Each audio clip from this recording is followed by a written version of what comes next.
Hi, today I'm going to try making a spaghetti sauce that is tomato free.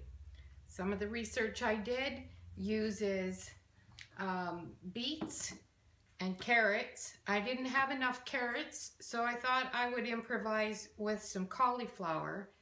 So 16 ounces of carrots in the Vidalia, 15 ounces of beets, and 14 ounces of cauliflower to start. 1 cup of water into my pot, steamer that I put in there. I add my carrots. My beets are already cooked. Add the cauliflower, and off I go to steam my vegetables. Place the insert in the Instapot, put the lid on. I go into manual, and then I just use it for 1 minute.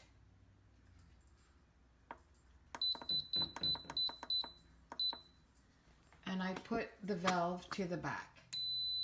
In my second Instapot liner, I am going to place my duo round, my onions and garlic, and I'm going to start browning the burger. Over to the other Instapot. I'm going to turn on to saute, and I'll start with normal, which is a more medium heat, and I'll just stir as the mixture starts to brown the meat and saute the garlic and onions. After 7 to 10 minutes, my onions are transparent, my ground round is getting cooked, and of course the garlic is sauteed. Add my celery, green peppers, mushrooms, my seasonings. A tablespoon of cilantro, pepper to taste, half a tablespoon of thyme, a half a tablespoon of rosemary, a half a teaspoon of Mexican chili powder, 1 tablespoon of basil, 1 teaspoon of Himalayan salt, 1 tablespoon of paprika, and 1 bay leaf. Back to the pot as I will be adding the faux tomato sauce, which is my beets, cauliflower, and carrots, to see if we have a alternative to a tomato-based spaghetti sauce. So I'm going to turn this on to slow cook. That's the vegetables. The vegetables are ready. I'm going to turn it on slow cook, medium. Turn the Instapot off, go into slow cook, adjust to normal, which is what I call medium. I'm going to now put the lid on and allow for the moisture of all the vegetables to give us some more liquid. Over to the vegetables. I'm going to do a quick release. Okay, be very careful opening up something that's been steaming. You want to open it away from yourself. So stand to the side, lift the lid, and make sure you don't get burnt. There's the vegetables. Take the vegetables, place them in the blender.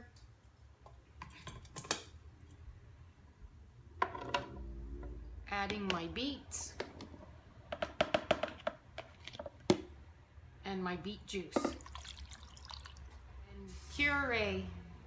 That's 1 minute of pureeing, and it worked like a charm. You know what? It is delicious. I'm looking forward to this.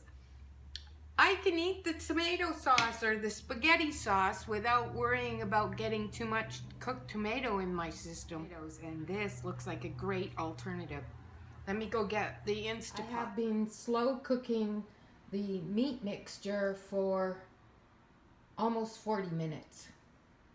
Typically at this point of the spaghetti sauce recipe, I would be adding a bottle of Prego, or almost a bottle of the Prego spaghetti sauce. What is that? I don't even know if they call it. Yeah, pasta sauce they call it. Instead, I've created my own, and this equals 1.4 liters of puree. And it has that color that one would be looking for. Look at that.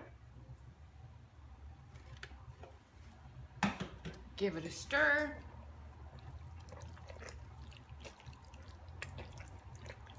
Oh, this is exciting.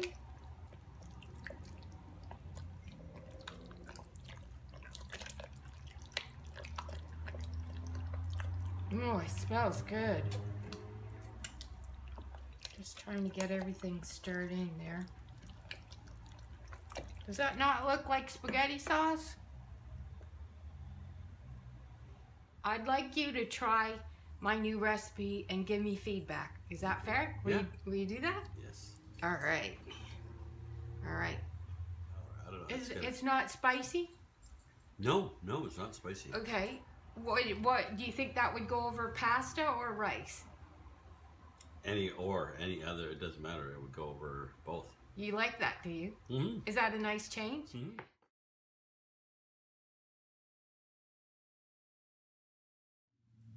This is my dinner tonight. It is the tomato-less pasta or spaghetti sauce over brown rice. Time for a taste test. So excited.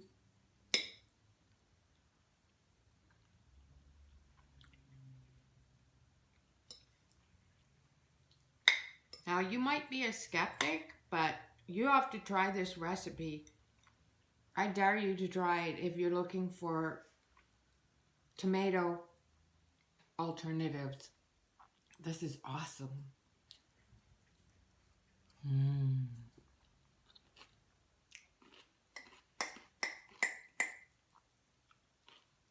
Next, lasagna. I hope you enjoyed this video. I hope it was helpful, entertaining if nothing else. See you next time. Bye.